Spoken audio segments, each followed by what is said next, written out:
Hey everybody, and welcome back to the channel. As you can see behind me, I've got the new bike. The Honda CRF300L Rally is up on the rack here, and I've already got all the plastics and everything tore off of it. And the reason for that is because I am putting a new shock on it.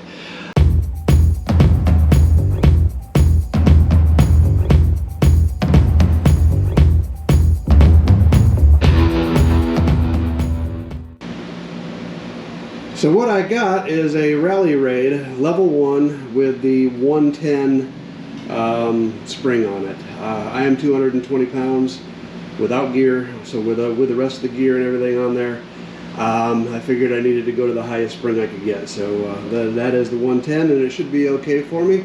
So we are going to get started pulling the original shock off of there. Alright, so first step is to remove this lower link. There's a 14mm bolt and a 17mm nut on the other side.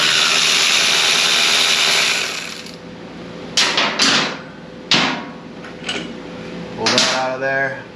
Pull that link out of the way. So basically, you want to remove the lower link there. Get that out of the way. And you're going to want to remove this upper one.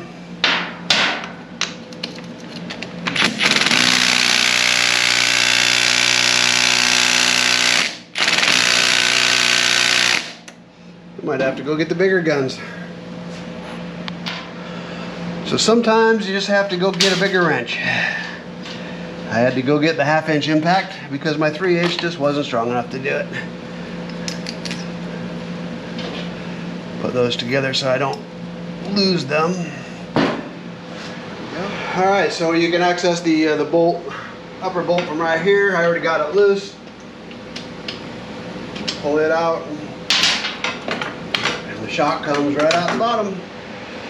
So there you can see the difference between the two. The new one is actually a shorter shock, but because it is, actually it's the same size, same length, but it's got a much beefier spring, and it's got a little bit shorter travel, but it's going to give us a much better ride. The stock shock it's all right, I suppose. I'm not going to say anything bad about it, but it's not it's not very good for anybody over 130 pounds, put it that way. So let's get this one installed. Alright, so the new one, you're going to have to raise up your swing arm a little bit farther than before, but the other one just swings back in. Get your upper bolt put in. There's a washer that goes on this side. And your nut. So I found it easier to actually access this bolt from the top. So I'm going to drop the lift back down, climb back up here and work on it from the top. Alright, so once you get the top one in, you can then start to button things back up again.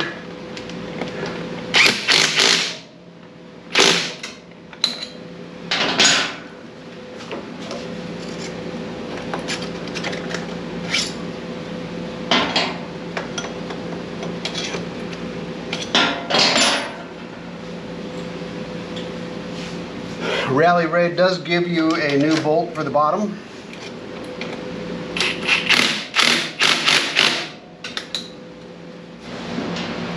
Okay, so there's pretty much it. You see you've got your adjustments there. This is your dampening adjustment. Your preload adjustment is going to be up there, and I've already discovered that it's not going to be easy. Because the tool that they give you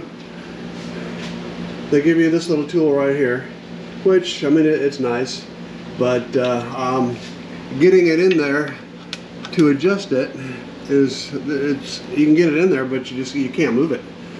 So, and if you go from the other side, again, you can get it in there, but you can't move it.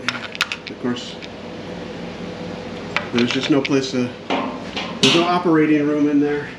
So I'm hoping, against all odds, that the preload on it is going to be okay for me. So I got it all dropped back down on the ground here, and I did check the sag real quick on it, and basically under static sag it didn't sag at all. So I'm going to go with that, mainly because it looks like the adjustment on the spring is going to be a pain in the ass to get to. But it's certainly going to be better than what it was. I'm going to start putting the plastics back on, and I might get rid of these stupid reflectors while I'm here, while I've got access to them, and then get all the plastics back on and get my new seat put back on. I got the Seat Concepts comfort seat that'll be going back on it, and I'll do a separate video on that one. But let me get this buttoned up. Okay, so the first step to getting all the plastics on was getting the lower skid plate on first. This is just the plastic one from the stock stuff, so we're still dealing with a pretty much stock bike here. And from there, we'll put the rest of it on. I'm not going to bore you with putting all this stuff on because it's a boring process. It's boring for me to put it on. I'm sure it's boring for you to watch, so I'm not going to make you watch that. So let me get this thing all put back together, and then I'll come back and give you my final thoughts. Okay, so there you see it. Got everything all buttoned back together. I'm running with the stock, or not the stock, but the settings that they sent me the shock with. I'm leaving it at that for now. I'm going to go out and try it. As far as the sag is concerned, there's no sag at all. There's maybe 5 centimeters or so. I know that's not how you do it. There is a correct way to do it. This is just a quick way to show you that it really doesn't sag a whole bunch with it on there. So anyway, I am going to run with it this way, see how it feels, and then make some minor adjustments here and there, and then we'll go from there. But as of right now, so far I like it. The installation wasn't bad at all. Of course, I haven't done the front yet, but the rear, not bad at all. So I can't wait to get it out and try it out and see what I think. So as always, thanks for watching, and if you like this video, please give it a like, hit that subscribe button, and go check out these other videos right here.